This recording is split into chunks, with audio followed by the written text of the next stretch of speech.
नमस्कार दोस्तों, आज हम बात करने वाले हैं उस चीज की जो हमारे अंदर होते हुए भी हमें दिखाई नहीं देती, हमारी अपनी कीमत।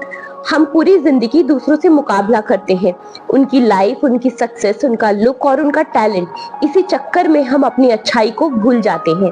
लेकिन क्या होगा अगर हम तुलना करना छोड़ दें और खुद को ही अपनाना शुरू कर दें? आज की ये कहानी आपको सिखाएगी कि खुद को पसंद करना ही आगे बढ़ने की पहली सीढ़ी है। तो चलिए शुरू करते हैं। एक छोटे से गांव में एक आरव नाम का एक लड़का रहता था। पढ़ाई में ठीक था, दिल का भी बहुत अच्छा था, मेहनती भी था, लेकिन उसे अपनी कोई कभी खासियत नहीं दिखाई देती थी, क्योंकि वो हमेशा दूसरों को देखता रहता था। कोई क्लास में टॉपर है, कोई स्पोर्ट्स में चैंपियन है, तो कोई बहुत हैंडसम है, कोई बहुत कॉन्फिडेंट है। आरव हर दिन बस यही सोचता रहता था कि मैं इनके जैसा क्यों नहीं हूँ, मुझ में क्या कमी है, शायद मैं उतना अच्छा नहीं हूँ। धीरे धीरे उसने कोशिश करना कम कर दिया। उसे लगने लगा कि अब वो चाहे जितनी भी मेहनत करे, किसी न किसी से कम ही रहेगा। एक दिन स्कूल में एक नए टीचर आए। उन्होंने बच्चों को एक अजीब सा टास्क दिया। उन्होंने कहा, कल सब अपने घर से एक एक आईना लेके आएंगे। कल सब बच्चे आईना लेकर आ गए। टीचर ने कहा, अब सब अपने अपने आईने में देखो और जो दिखे वो बताना। कोई बोला, मुझे अपने पिंपल्स दिख रहे हैं। कोई बोला, मेरा चेहरा बड़ा अजीब सा लग रहा है। कोई बोला, मेरी स्माइल अच्छी नहीं है। टीचर ने कहा, अब एक काम करो, सामने खड़े बच्चे को देखो। अब सब एक दूसरे को देखने लग गए। कोई बोला, उसकी स्माइल कितनी अच्छी है। कोई बोला, वो कितना स्मार्ट लगता है। कोई बोला, वो कितना कॉन्फिडेंट है। टीचर मुस्कुराए और बोले, जब तुम खुद को देखते हो तो तुम्हें सिर्फ अपनी कमियां नजर आती है, और जब तुम दूसरों को देखते हो तो तुम्हें सिर्फ उनकी ही खूबियां नजर आती है। लेकिन सच तो ये है कि हर इंसान के अंदर दोनों चीजें होती हैं, गुण भी और अवगुण भी। फिर उन्होंने आरव की तरफ देखा और कहा, समस्या ये नहीं कि तुम्हें कमी है, समस्या ये है कि तुम खुद को पसंद नहीं करते। जिस दिन तुम खुद को स्वीकार कर लोगे, उस दिन तुम्हारी नजर कमियों पर नहीं, अपनी ताकत पर होगी। उस दिन के बाद आरव ने एक छोटा सा फैसला लिया। वो हर रात सोने से पहले अपनी एक अच्छी बात लिखेगा।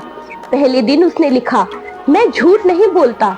दूसरे दिन, मैं अपने दोस्तों की मदद करता हूँ। और तीसरे दिन, मैं हार मानने वालों में से तो हूँ ही नहीं। धीरे धीरे उसकी लिस्ट लंबी होती गई और उसके अंदर आत्मविश्वास बढ़ता गया। अब वो दूसरों को देखकर दुखी नहीं होता था, वो उनसे सीखता था। अब वो कंपैरिजन नहीं करता था, वो इम्प्रूवमेंट करता था।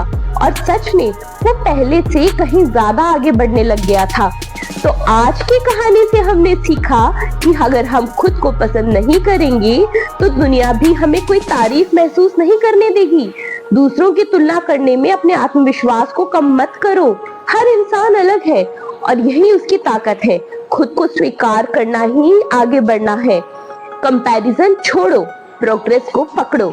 याद रखो, फूल कभी दूसरे फूल से मुकाबला नहीं करता, बस वो खिलता है और अपनी खुशबू खुद फैलाता है।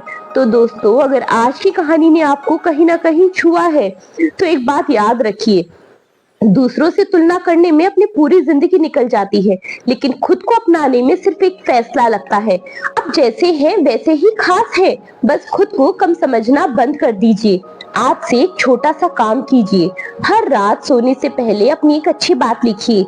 देखिए, कुछ ही दिनों में आपकी नजर बदल जाएगी, और जब नजर बदलती है तो नजारे भी बदल जाते हैं। अगर आपको ये वीडियो पसंद आई तो इसे लाइक करें, शेयर करें, और ऐसे ही दिल को छू लेने वाली कहानियों के लिए हमारे चैनल फोकस एंड फॉरवर्ड 101 को सब्सक्राइब जरूर करें। याद रखिए, कंपैरिजन आपको तोड़ता है, लेकिन सेल्फ लव आपको आगे बढ़ाता है। मैं शिल्पा, मिलते हैं अगली कहानी के साथ, अगली सीख के साथ। धन्यवाद।